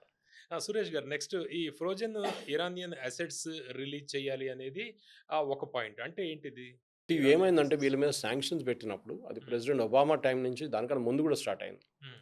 79లో వీళ్ళు అయతొల్లా ఖొమైనీ వచ్చిన తర్వాత అప్పుడున్న గొడవలో గూడా యూఎస్ కానీ, యూరోప్‌లో గానీ మిగతా దేశాల్లో ఉన్న అసెట్స్‌ని వీళ్ళు సీజ్ చేశారు. Iranian assets. అంటే మీరు హుహు. బ్యాంక్‌లో డబ్బులు పెడతారు గదా! హ్మ్. మళ్ళీ అకౌంట్ సీజ్ చేసినట్టే. సీజ్ చేసినట్ల. అది ఈవెన్ రష్యా, యుక్రెయిన్ వార్ మొదలైనప్పుడు రష్యన్ అసెట్స్ యూరోపియన్ బ్యాంక్స్‌లో ఉన్న 200-300 బిలియన్ డాలర్లు హ్మ్. వీళ్ళు సీజ్ చేసుకున్నారు. ఓకే. దాంతోని ఆయుధాలు కొనేసి యుక్రెయిన్‌కి ఇస్తున్నారు.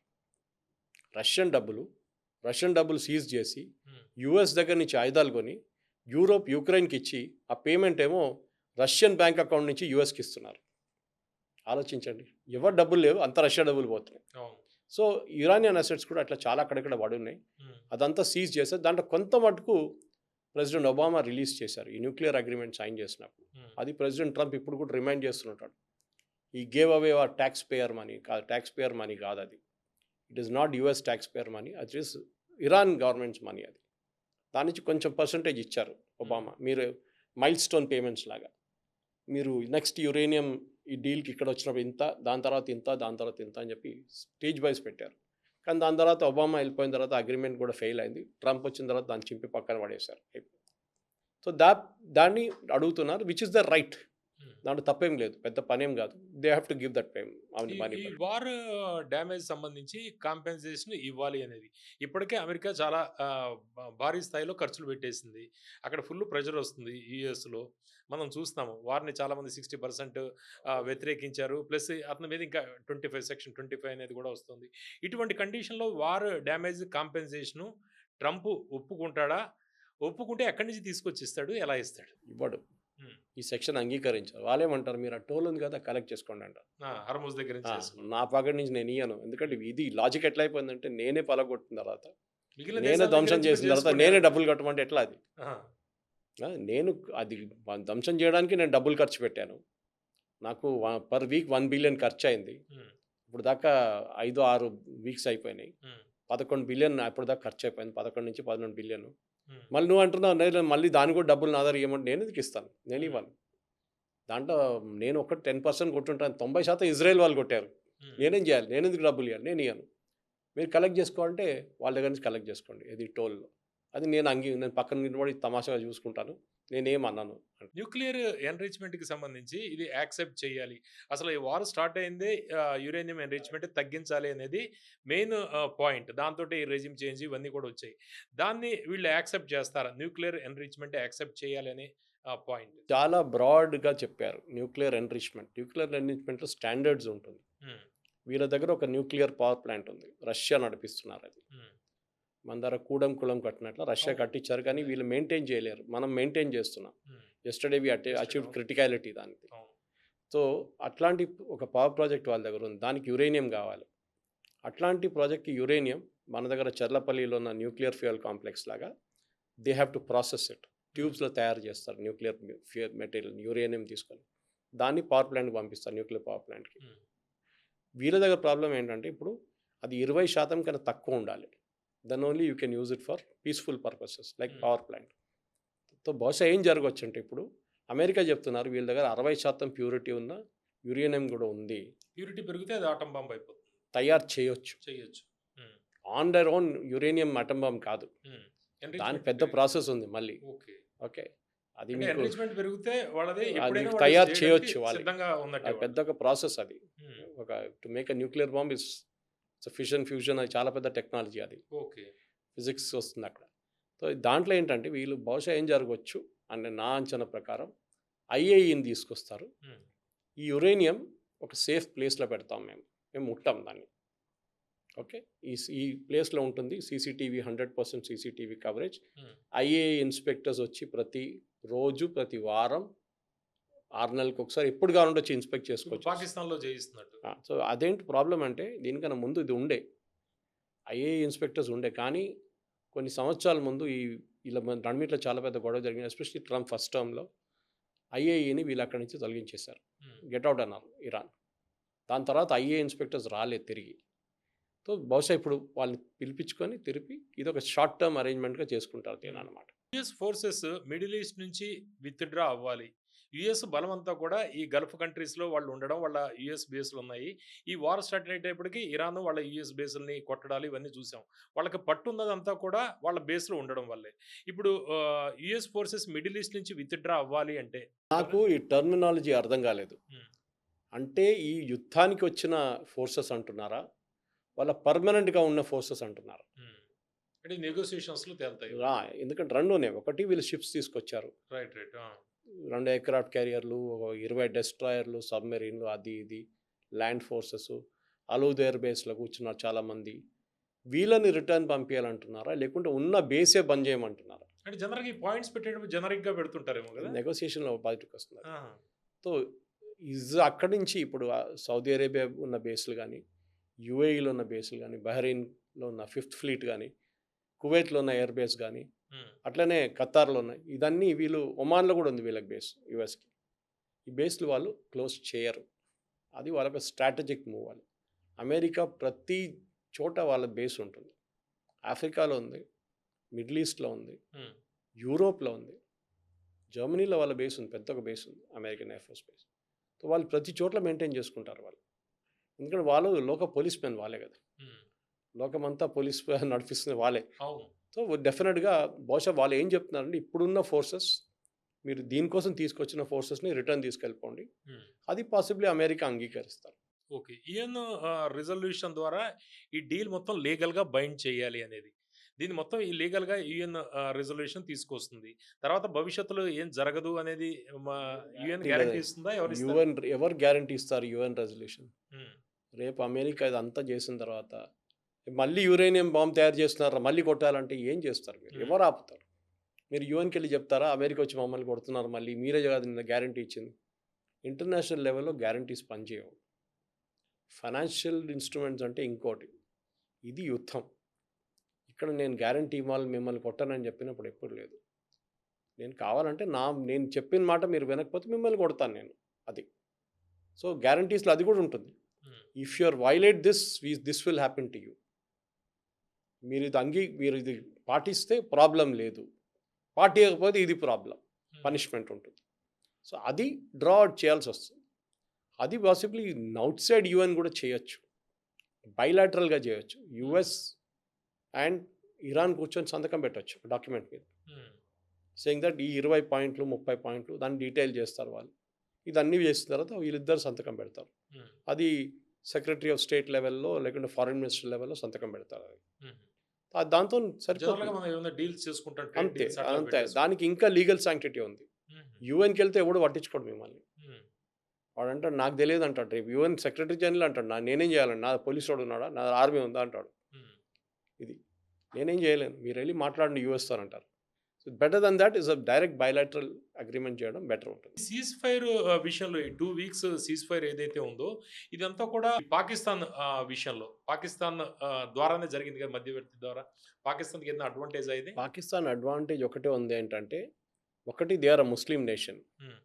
అండ్ వీళ్ళు ఇరాన్‌తోని క్లోజ్ ఉన్నారు చాలా సంవత్సరాల నుంచి. Because they share a land border. కానీ వీళ్ళ నడిమిట్లో కూడా ఒక ఘర్షణ జరిగింది మీకు గుర్తుంటే. చిన్న ఒక హ్మ్. వార్ జరిగింది 3 హ్మ్. రోజులది. వీళ్ళు వాళ్ళ మీద బాంబేశారు. వీళ్ళు వాళ్ళ మీద బాంబేశారు.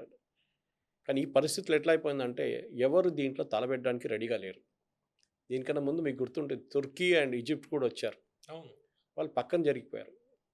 ఎందుకంటే రేపు ఈ టాక్స్ ఫెయిల్ అయిందనుకోండి, హ్మ్. ఇరాన్ వాళ్ళ కోపం ఎవరి మీదో చూపిస్తారు. బహుశా పాకిస్తాన్ మీద చూపిస్తారు. హ్మ్. నువ్వు తీసుకొచ్చావు వీడిని, వీడు నంబర్ 1 చీట్ ఈ ఫెలో ఆడే అని చెప్పి నీ మీదే వేస్తారు ఒక 2 బాంబులు అని చెప్పి వాడి మీద వేస్తాడు. హ్మ్. So nobody wants to get involved. పాకిస్తాన్‌కి ఏంటంటే వాళ్ళకి ఒక పరాయ స్టేట్ వాళ్ళు. వాళ్ళెవరు పట్టించుకోరు. హ్మ్.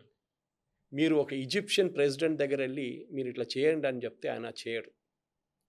ఈవెన్ ఎర్దోగాన్ దగ్గరెళ్లి you have to do this అంటే చేయరు. పాకిస్తాన్‌ని ఆర్డర్ చేస్తారు యూఎస్. హ్మ్. అరేయ్! నేను ఒక 10 పేజీలు పంపిస్తున్నా చూడు అది తీసుకెళ్ళి వానికి ఇయ్యమంటాడు. హ్మ్. నేను ఒక ప్లేన్ కూడా పంపిస్తున్నాను. ఆ ప్లేన్‌లో మీ అసీం మునీర్‌ని అక్కడ ఎళ్లి అది ఇచ్చేసి రామని చెప్పు అని చెప్తాడు. హ్మ్. పోస్ట్‌మ్యాన్ లాగా, కొరియర్ బాయ్ లాగా. ఆ పని వాళ్ళు చేస్తున్నారు.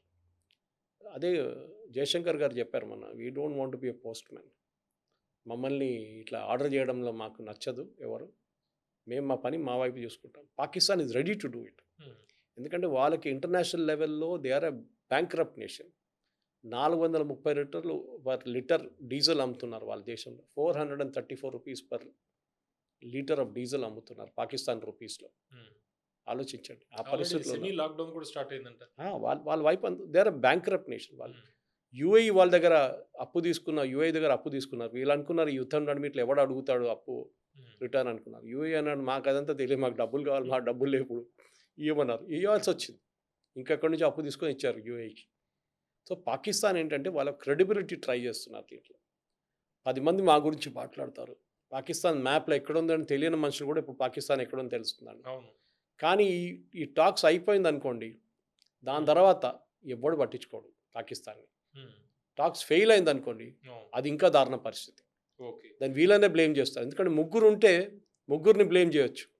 ఇది పాకిస్తాన్ మేము ఒక వెన్యూగా పెట్టుకుంటున్నాం. వీళ్ళిద్దరొచ్చి చైర్ టేబుల్ మేము అరేంజ్ చేస్తున్నాం. చాయ్, కాఫీ అరేంజ్ చేస్తున్నాం. వాళ్ళొచ్చారు, మాట్లాడతారు, ఎళ్ళిపోతారు. హ్మ్. పాకిస్తాన్‌కి దీంట్లో రోల్ లేదు. పాకిస్తాన్ టేబుల్‌లో కూర్చోదు. వీళ్ళిద్దరు కూర్చొని మాట్లాడుకుంటారు. అంతే. Face to face. సురేష్ గారు ఇరాన్ అంటే ఈ వార్ పీక్‌లో ఉన్నప్పుడు ఇరాన్ పెట్టిన కండిషన్స్ వేరు. ఇప్పుడు ఈ సీజ్ ఫైర్‌కి సంబంధించి 2 వీక్స్ సీజ్ ఫైర్ విషయంలో అంటే ఇద్దరు యూఎస్ కావచ్చు, ఇరాన్ ఇద్దరు ఒప్పుకున్న పరిస్థితి. ఇప్పుడు వీళ్ళు పెడుతున్న ఒకటి స్ట్రక్చర్డ్ స్ట్రాటజిక్ డిమాండ్స్ ఉన్నాయి. ఈ రెండిట్లకి ఒకసారి తేడా చూస్తే ఎర్లియర్ పొజిషన్ ఇరాను సీజ్ ఫైర్‌ని రిజెక్ట్ చేసింది. ఇప్పుడు సీజ్ ఫైర్‌ని యాక్సెప్ట్ చేసింది. 2 వీక్స్ టెంపరరీ. ఇదివరకు మనం చూస్తే ఎమోషనల్ అండ్ అగ్రెసివ్‌గా వాళ్ళు చేశారు. ఇప్పుడు స్ట్రక్చర్డ్ అండ్ డిప్లొమాటిక్ ప్రపోజల్ తేడా కనిపిస్తుంది. మూడోదేమో వార్ మైండ్ సెట్ అప్పుడు ఉండేది. ఇప్పుడేమో నెగోషియేషన్ మైండ్ సెట్ కనిపిస్తుంది. ఇదివరకు నో కాంప్రమైజ్ టోన్ ఉండేది. ఇప్పుడు కండిషనల్ కాంప్రమైజ్. ఇంత మార్పు ఎందుకు వచ్చిందంటారు ఇరాన్‌లో? ఒకటి ఇరాన్ కూడా అర్థమైపోయింది. వాళ్ళు ఎక్కువ రోజులు ఇది సహించలేరు వాళ్ళు. హ్మ్. ఆల్రెడీ వాళ్ళ దేశం మొత్తం ఆల్రెడీ బ్యాంక్రప్ట్ ఉండే. వాళ్ళ దగ్గర హ్మ్. డబ్బులు లేకుండే. నీళ్ళ సమస్య ఉంది మీకు చెప్పాను చూడండి. అవును. చాలా ఇష్యూస్ ఉన్నాయి. Inflation was very high. 75-80% inflation. హ్మ్. వాళ్ళ కరెన్సీకి అసలు విలువ లేదు. హ్మ్. ఒక లోఫ్ బ్రెడ్ కొనాలంటే ఒక చిన్న ట్రక్‌లో తీసుకెళ్ళాలి డబ్బులు అంతా. ఆ పరిస్థితికి వచ్చేసారు. బికాజ్ వాళ్ళని ఇంటర్నేషనల్ లెవెల్‌లో ట్రేడ్ చేయనీయట్లేదు యూఎస్. హ్మ్. వాళ్ళకు కూడా తెలిసిపోయింది. చెప్పడానికి స్లోగనీరింగ్, డెమాన్స్ట్రేషన్స్ ఆర్గనైజ్ చేయడము, ఒక 1,00,000 మందిని రోడ్ల తీసుకురావడం అంతా చేయొచ్చు. కానీ ఎన్ని రోజులు? ఏదో ఒక రోజు అంతా ఆగిపోతుంది. హ్యూమన్ చైన్ కూడా చేశారు కదా! అంతా చేశారు. సో, వాళ్ళు కూడా ప్రాక్టికల్‌గా ఆలోచించడం మొదలుపెట్టారు. హ్మ్. మనం కూడా మనకు కావాల్సి మనం చేసుకొని దీని నుంచి మనకు కొంచెం నష్టం ఉంటుంది. కానీ ఎక్కువ లాభం వచ్చేటట్టు చేసుకుందాం. హ్మ్. మనమే శాంక్షన్స్ లిఫ్ట్ చేసుకుందాం. మన దగ్గర రావాల్సిన డబ్బులు తీసుకుంటాం. దాంతో మనకు రెవెన్యూ రావడం మొదలుపెడుతుంది. దేశాన్ని ఇంప్రూవ్ చేయొచ్చు. ప్రజలకి జీతం కరెక్ట్ టైంలో ఇవ్వచ్చు వాళ్ళ స్టాఫ్‌కి. అది కాకుండా ఈవెన్ ఇన్‌ఫ్రాస్ట్రక్చర్ ఇప్పుడు ఈ ధ్వంసమైన ఇన్‌ఫ్రాస్ట్రక్చర్ అంతా డెవలప్ చేయొచ్చు. ఇది వాళ్ళకి తెలిసిపోయింది. ఎక్కువ రోజులు నేను లోకం ఏమి చేసుకుంటే మాకు సంబంధం లేదని కూర్చుంటే క్యూబా లాగా అయిపోతారు మీరు. హ్మ్. క్యూబా ఏ పరిస్థితిలో ఉన్నారు ఇవాళ అదే పరిస్థితిలో ఇరాన్ మంచి కూడా టైంలో వాళ్ళు మంచి నిర్ణయం తీసుకున్నారు. సెన్సిబుల్ నిర్ణయం తీసుకున్నారు. హ్మ్. వాళ్ళకి అనుకూలంగా రావాలని లేదు ఎక్కడ. హ్మ్. ఎక్కడో ఎప్పుడు నెగోషియేషన్‌లో గివ్ అండ్ టేక్ ఉంటది. అవును. ఓకే. తగ్గాలి ఆ! అవసరం. మేము 60% మాకు, 40% మీకు అని చెప్పి గివ్ అండ్ టేక్ ఉండాలి. దాంట్లోనే ఉంటుంది నెగోషియేషన్. లేకుంటే నెగోషియేషన్ తమాషా ఏంటి? హ్మ్. ఓకే. మనం కూరగాయలు కొనడానికి మార్కెట్‌లో చూస్తుంటాం చూడండి. అవును. వాళ్ళు ఎంతరా ఇది అంటే రూ. 100 అంటాడు. హ్మ్. నాకు రూ. 10 కావాలంటాడు మనోడు. అవును. భయపడతారు కొంతమంది. అవును. నేనైతే పక్కన నిలబడతాను. వాడు పోరా బాబు కొడతాడు. అంటారు. సో, నెగోషియేట్ చేస్తాడు. ఆ తర్వాత అంటాడు సరే సార్ ఒక 60కి తీసుకెళ్ళండి అంటాం. కాదు 40కి ఇవ్వమంటాం. లాస్ట్ ఎక్కడో ఒక ప్లేస్‌లో you will come to compromise అనమాట. ఇది అదే. హ్మ్. ఒక ఇంటర్నేషనల్ లెవెల్. Uranium purification. ఏంటి యురేనియం ప్యూరిఫికేషన్? చెప్పాను కదా అయిపోయింది. No you cannot purify beyond 20%. అదేంటి 20%? మేము 30% చేసుకుంటామని. హ్మ్. ఎందుకు? అరే మాకు రిసర్చ్ ఉంది. రిసర్చ్‌లో 30% కావాలి మాకు. సరే 30% వాడుకో. మిగతా ఏం చేయకు. అయిపోయింది. అదే. ఇది negotiations. I'm just taking very very rough view అనమాట. అదే. దాన్ని చాలా సఫిస్టికేటెడ్‌గా చేస్తారు నెగోషియేట్.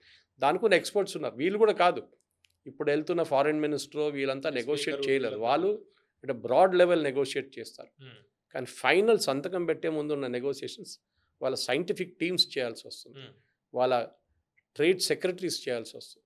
ఇప్పుడు మన పీయూష్ గోయల్ గారు ఉన్నారు చూడండి. ట్రేడ్ డీల్స్ నెగోషియేట్ చేస్తారు. ఆయనకి ఒక టీమ్ ఉంది. 30-40 మంది ఉన్నారు. చార్టర్డ్ అకౌంటెంట్స్ ఉంటారు. కంపెనీ సెక్రటరీస్ ఉంటారు. బిజినెస్ వాళ్ళు ఉంటారు. అవును. వాళ్ళ స్ట్రాటజీ వాళ్ళకి తెలుసు. ఎట్లా నెగోషియేట్ చేయాలి. నేను ఈ దేశంతో నెగోషియేట్ చేస్తున్నాడు. వీళ్ళతో నేను నెగోషియేట్ చేయాలి. యూఎస్‌తో మనకు ఎఫ్‌టీఏ మనం చేసుకున్నాం. దాన్ని అది ఎట్లా నెగోషియేట్ చేశారు. మనకి కొంచెం లాభం ఉండాలి. వాళ్ళకి లాభం ఉండాలి. లేదు అంత లాభం నాకే ఉండాలి. వాళ్ళకి నష్టం ఉండాలంటే నడవదు. They will not agree to. Okay. చివరగా ఇది యుద్ధ విరామమా? లేకపోతే ముగింపా ఇది? నా అంచనా ప్రకారం ఇది ముగింపు. హ్మ్. దానికి కారణం చెప్తాను నేను. ఇజ్రాయెల్ ఉంటారు అక్కడే. ఇజ్రాయెల్ ఎక్కడ పోరు. హ్మ్. రేపు మళ్ళీ తిరిగొస్తారు వాళ్ళు. వాడు అలాగే కెలుకుతుంటాడు ఆ! ఇరాన్ని. అది చేస్తూ ఉంటారు. హ్మ్. యూఎస్ మాయమైపోతారు. నాకు సంబంధం లేదు. యుద్ధం అయిపోయింది. మేము గెలిచేసాం వెళ్ళిపోతున్నాం అని చెప్పి ట్రంప్ హ్మ్. వెళ్ళిపోతారు. దానికి వాళ్ళతో వాళ్ళ యుద్ధ ఆగిపోయిందక్కడ. హ్మ్. కానీ ఇరాన్‌కి, ఇజ్రాయెల్‌కి కంటిన్యూస్ నడుస్తూనే ఉంటది. హ్మ్. అది ఇప్పుడు కాదు. 20 సంవత్సరాల తర్వాత కూడా ఇదే ఉంటుంది న్యూస్. ఇరాన్ మీద ఇజ్రాయెల్ దాడి చేశారు. అదే న్యూస్. హ్మ్. ఇరాన్ మిసైల్ ఫైర్ చేశారు. అదే న్యూస్ ఉంటుంది. ఏం మారదు. ఈలోగా బలపడడానికి ఇరాన్ ట్రై చేస్తుంది. అంతే. సో, వాళ్ళు ఏంటంటే వాళ్ళ వైపు నుంచి కూడా లాస్ట్ 47 సంవత్సరాలు వాళ్ళు చేసిన తప్పులు చాలా ఉన్నాయి. బేరూట్‌లో ఉన్న అమెరికన్ సోల్జర్స్ మీద దాడి చేసి 230 మందిని చంపింది. హ్మ్. అది పెద్ద ఒక ఇష్యూ ఇప్పుడు కూడా ఉంది. హ్మ్. అమెరికన్ ఎంబసీలో ఉన్న హాస్టేజెస్‌ని అప్పుడు మీకు గుర్తుంటుంది. షా ఆఫ్ ఇరాన్ అలా రెజీమ్ పడిపోయినప్పుడు హ్మ్. ఖొమైనీ వచ్చినప్పుడు వాళ్ళు 1 ఇయర్ వాళ్ళు హాస్టేజెస్గా బందీగా ఉంచుకున్నారు వాళ్ళు అవునవును. జిమ్మీ కార్టర్ టైంలో. అదొక పెద్ద ఇష్యూ ఉంది. అట్లాంటి చాలా పనులు చేశారు. ఇరాన్ ఈజ్ నాట్ అంటే ఇరాన్ నేషన్ అని చెప్పట్లేదు. ఇరాన్‌లో ఉన్న ఈ రూలర్స్ ఉన్నారు చూడండి. ఈ థియోక్రాటిక్ రూలర్స్, ఈ so called supreme leader and వాళ్ళ అయోతాలోలు, వాళ్ళ ముల్లాలు, హ్మ్. వాళ్ళు ఆ దేశంని కంప్లీట్‌గా కరప్ట్, కంప్లీట్‌గా ఒక ఎంత it was such an advanced nation. దాన్ని ఎక్కడి దాకా తీసుకొచ్చారు? 6,000 సంవత్సరాల హిస్టరీ ఉంది ఆ దేశానికి. అవును. దాన్ని ఏ స్టేట్‌కి తీసుకొచ్చారు చూడండి ఇప్పుడు. సో 100% సింపతి ఇజ్రాయెల్ వైపు, సారీ ఇరాన్ వైపు లేదు నాకు కూడా. రెజిమ్ మారాల్సిందే. ఒక టైంలో తెహ్రాన్ యూనివర్సిటీ పిక్చర్లు చూస్తే మీరే సర్ప్రైజ్ అయిపోతారు. షా ఆఫ్ ఇరాన్ టైంలో అంతా. హ్మ్. మినీ స్కర్ట్ వేసుకొని మోడర్న్ డ్రెస్, యూరోపియన్ డ్రెస్సెస్ వేసుకుని అమ్మాయిలు తిరుగుతుంటాయి. ఇప్పుడు ఆలోచించండి, బుర్కాలు వేసుకొని తిరుగుతున్నారు. అవును. So that world has to change. అది మారాల్సిందే. బహుశా మార్పులతో అది కూడా ఒక మార్పు రావచ్చు. అమెరికా స్లోలీ చేస్తారు. మీరు ఇది చేస్తే మహిళలకి రైట్స్ ఇస్తే మేము ఇది చేస్తాం, మీకు డబ్బులు ఇస్తాం, వరల్డ్ బ్యాంక్ నుంచి డబ్బులు ఇప్పిస్తాం, దాన్ని చెప్తారు అమెరికా. ఇది జరుగుతుంది కూడా పవన్ గారు.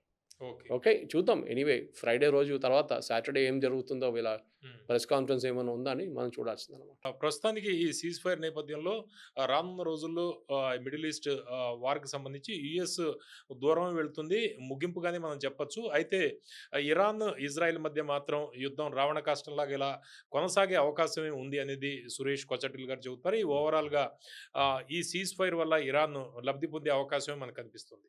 చూస్తూ ఉండండి తెలుగు పాపులర్ టీవీ.